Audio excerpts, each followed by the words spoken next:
Hi there, welcome to Bustthenet for another role guide. This time we're going to take a look at the Shadow Striker. The Shadow Striker is a very interesting final third role. He plays in the AMC slot. He's also a player that arrives from deeper positions sometimes to end up creating chances for others or, put himself in a goal scoring position. He does fantastic link up play and is ideally suited to systems like the 4-4-1-1, the 4-2-3-1, or even strikerless systems can benefit from the Shadow Striker. Mention Shadow Striker and some people might immediately think of Dennis Bergkamp, which is what I did. You can also look at players like Paul Scholes, who also played as a Shadow Striker. Now, these are players that are technically good. They've got great passing, finishing. They have to have good technique. They're also very intelligent players that have got fantastic off the ball. They can work really hard for the team as well as for themselves. A big part of the Shadow Striker's toolkit is his ability to link up play.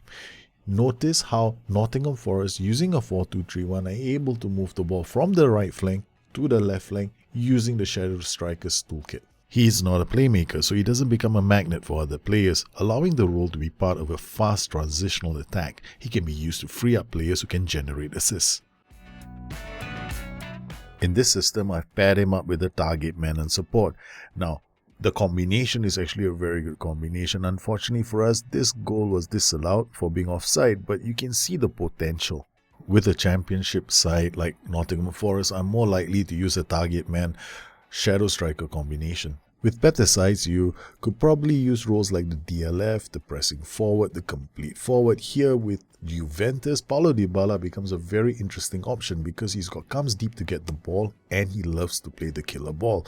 This makes him a very, very dangerous player for fast transitions for players coming from wider positions. When you look at key pass combinations, first thing you'll notice is the Shadow Striker sometimes is the furthest forward. Now he is further forward than the DLF in this particular case, and he also has more key pass combinations than the DLF, who has 0.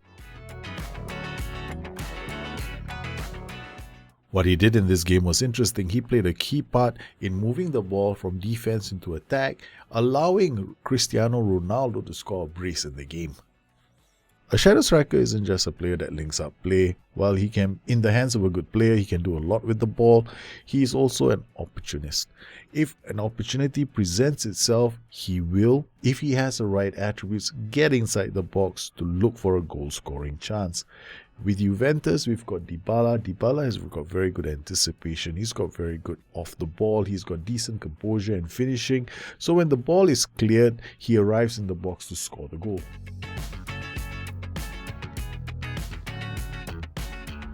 The greatest strength of a Shadow Striker is he doesn't waste time. Here we're playing with a standard line of engagement. The moment the play breaks down, he looks for the first pass, he links up play and puts us in a goal scoring position. Here in the key pass combinations where we're using a complete forward, once again our Shadow Striker is further forward than our complete forward.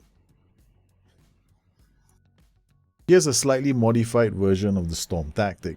We use a Shadow Striker, but notice the amount of support duties around him. We want him to link up play. This allows him to become a nuisance around the box and arrive late to score goals. In this system, the main key pass combinations were actually between the Shadow Striker and the Playmaker. The Shadow Striker was quite far forward. He formed very good combinations with the Playmaker, and the team was able to utilize him to link up play in the final third. So what kind of tactics does a Shadow Striker thrive in? Well, he plays really well in a 4-2-3-1. Lots of support duties. He can link up play. He can bring others into attack. Very nice. You could also use a Shadow Striker in a 4-4-1-1. Also another very good system, an offshoot of the 4-4-2. You could conceivably make a Jose Mourinho style Milan counter-attacking 4-3-1-2 using a Shadow Striker. Here, the Shadow Striker doesn't suffer the fate of a playmaker in the final third where he might end up slowing the game down. Suited to a direct style of football, you could use the Shadow Striker's skill in linking up play and arriving late in the box to score goals. Of course, you can use the Shadow Striker even in a 4-3-2-1. Maybe 2 Shadow Strikers with a target man on support in front. These are combinations that, that can really work in the game. What are the best partners for the Shadow Striker? The easiest one is probably the target man of support, because you get a tall player in the box, he knocks it down for the Shadow Striker. Shadow Striker arrives late to score the goal. Yep, easy. Can work with most teams, lower league sides as well. What qualities would you be looking for here? The thing is, the Shadow Striker is not an expensive role. All you need is passing, decisions, acceleration, work rate. Naturally, you need finishing. He plays the ball out, gets into the box, tries to score the goal. Problem solved. You can pair the Shadow Striker with other roles too, like the deep lying forward on support, the pressing forward, the complete forward on support. These are all roles that can work really well with the Shadow Striker, because all these roles do drop a bit deeper or hold up the ball. The complete forward is probably the hardest role, because you need a really intelligent player, and he has to have all the hallmarks of the a player that's tall, can hold up the ball, can see the pass. I probably wouldn't go with one unless the player is really good. When you're playing a Shadow Striker in the top leagues, naturally attributes become even more expensive. You're looking at a player, first up, he has to have anticipation and concentration. It's surprising that I mentioned these two attributes. Why? Because he has to be alert. He has to be able to spot a situation, and he's got to be able to react. So his first touch is going to be important. His technique is going to be important. His decisions passing are all going to be important, because this guy has to have good balance. He has to be able to shift the ball from one side to the other side. He's got to be able to spot the pass. He's got to make the pass.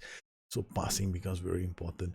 Acceleration and off the ball. Off the ball, why? Because he needs to make himself available to other players to pass the ball. So literally most of the attributes that you see highlighted are important. So you got to understand why these attributes are important, because a Shadow Striker can easily end up offside. So anticipation is important, concentration is important. He has to make the right decision. Should he play it out to the wing back? He doesn't have much time to make those kind of decisions, because the transitions are most likely going to be fast when you use the Shadow Striker. The Shadow Striker is a pretty interesting role. It's not a playmaker. So, I mean, there is no like passing focus, priority passing things that happen in the game that says, let's all look for the Shadow Striker to play the pass to him. But he works really well in systems where you want to create something more direct. Shadow Strikers are very no-nonsense players. They play the pass really quickly. So he has certain traits. That's why I call him the playmaking striker in quotes, right? So he's not a playmaker, but he can spot the pass. He can link up play.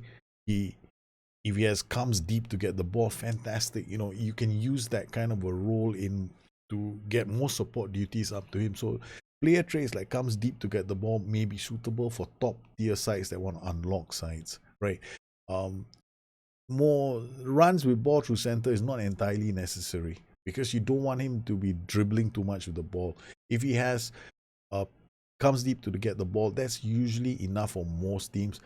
Killer ball is actually a very, very interesting trait for the Shadow Striker. So if you got comes deep to get the ball and killer ball, what you really have is a very interesting variation of even the F9, because he may not dribble, he won't be doing some of the stuff that the F9 is doing, but he certainly will be able to play the passes that an F9 would typically be associated with. So when you have a Shadow Striker, think about how you want him to fit into your system.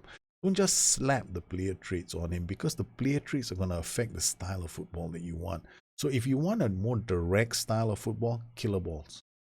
If you want him to do passes from deeper positions, comes deep to get the ball. If you want him to support play, comes deep to get the ball. That means you want a lot of support players around him, comes deep to get the ball, killer balls, sweet ass, because he's going to be able to release an inverted winger on one flank or a winger on attack on the other flank to come in to score a goal. So this is definitely a role that has got a lot of potential in quite a few systems. Well, I hope you enjoyed this short little role guide on Shadow Strikers. If you have any questions, you know where to find me. You can always look me up on Twitter at Bustthenet or addicted2fm.com, my website. If you enjoyed the show, please subscribe, hit the like button, and let me know what you think. You guys take care. Have a good one. I'll see you again soon. Bye-bye.